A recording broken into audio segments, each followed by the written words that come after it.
Hello there everybody, welcome to another episode with Real Estate Talk with Walter, and today I'm here with Vera from Grazie Gifts, and she is going to share her story with us of how it is as an entrepreneur leasing a commercial warehouse here in Perth.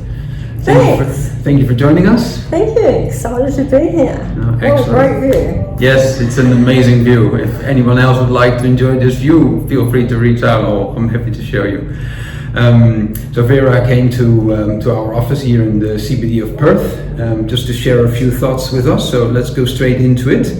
When we originally met for the first time, several years back now, you were actually running your business from your home. Yeah, that's right. It was in obviously the overheads, trying to keep overheads low, put a bit more profit into the bank account. And it was really interesting running it from home.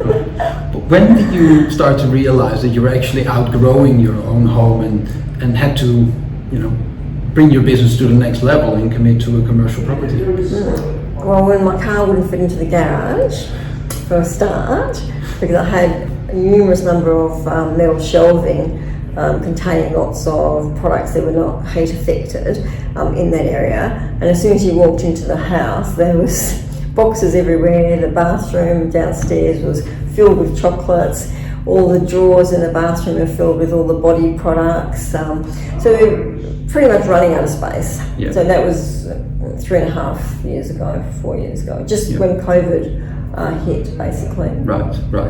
So what, when you decided to move, how did you experience the leasing process? Looking for a property, getting in contact, probably doing multiple offers. How did you experience that? Yeah, it was quite interesting because I've never leased a property previously, and I was very thankful to the government because I did get some funding from them with COVID. So rather than put that money just straight into the business and spend it on stock, I decided to invest that money into taking out a lease. So I had some cash flow to take out a lease, so I was pretty thankful for that.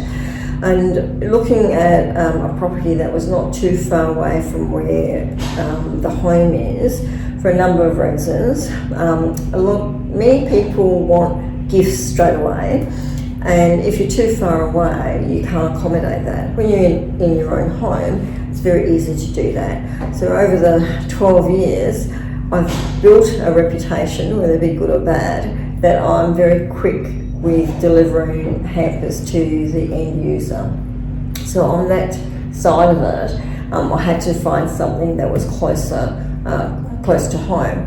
We looked at a number of areas around Bibra Lake, even Henderson. A lot of the properties that we were looking at, obviously they're all warehouses, and as you're aware, there's a lot of difference in the cleanliness of warehouses. And I was really surprised to see how many warehouses there are in the metro area that are used in the mechanical field. Yeah. Yes. It is really quite strange. I mean, I had someone offer me half their warehouse space, which was a mechanics workshop, which food products. How can you put food products into a mechanical workshop? But he didn't comprehend that.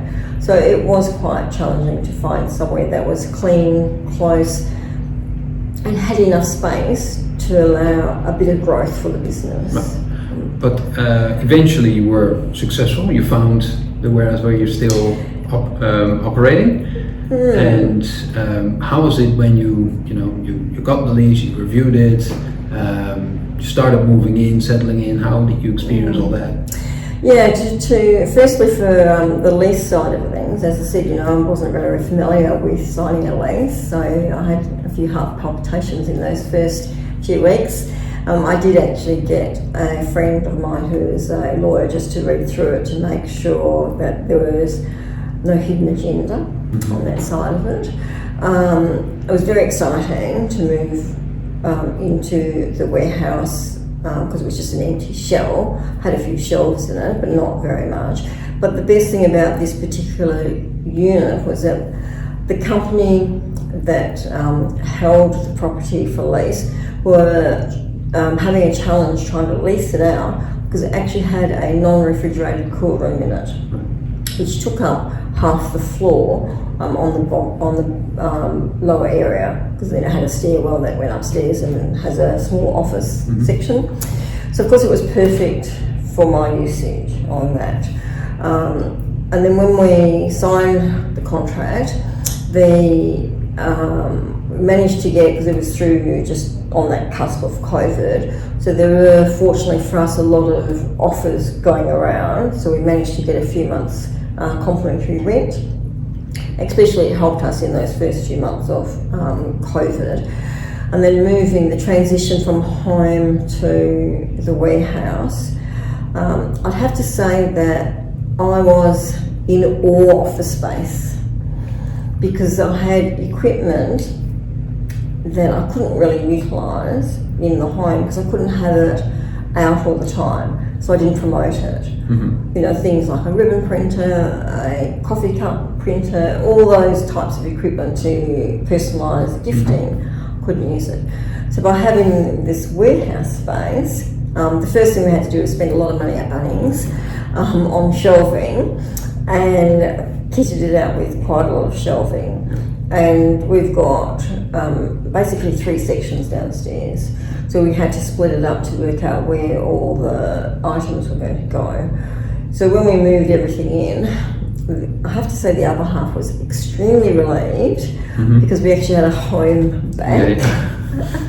There are still a few chocolates in the pantry downstairs. He doesn't really want them all to go, because he likes every now and again to say, oh, is there anything sweet to eat in the house?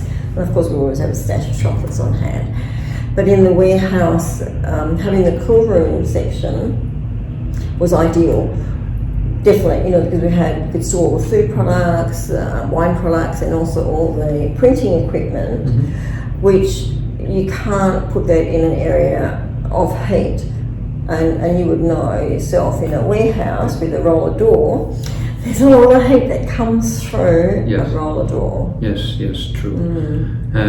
But it seems like you found the perfect little jewel for your business. It is actually, it works quite well, works Good. very well. Excellent. You know. So what is the plan for the future? Well, at the moment, this 2023, for June last year, we engaged 2 part-time staff. One works 2 days a week in production, and one works 2 days a week in sales. And I have my daughter works 2 days a week. She does the office admin and some of the social media. So what we would like to do, especially in this next 12 months, is to really drive our sales in the local market. I found that when so many people search online for local business hampers, that it's a real challenge these days to find someone that's actually based in Perth, because the search engines are so good, and some of the really large hamper companies pay a lot of money on their research, that it's hard to know that those companies are not based in Perth. So for us, we really need to drive the business in the local market. Obviously we use a lot of local product, and trying to maintain our point of difference, which is our customised gifting, our face-to-face meetings, you know, like this. You know, about 80% of our clients are through networking events and face-to-face contacts. Cool. Well, that sounds exciting. So let's see what 2024 has in store for you. It is an exciting year, also in real estate. Of course, every year in real estate is challenging, but it does look like there are lots of opportunities out there. So let's see if we can all sort of join on that wave and see what 2024 is going to bring for us. Yeah, no, I'm very excited. Good, actually. Well, thank you for joining us. And if you would like to know a little bit more about Grazie Gifts, then feel free to reach out. I'm sure that she's happy to share what she does and what she can do for you, or for your clients, or for your family. And thank you for joining us. Love to be able to help. Thank you. Thank you for the opportunity. No problem. Anytime. Thanks. Cheers.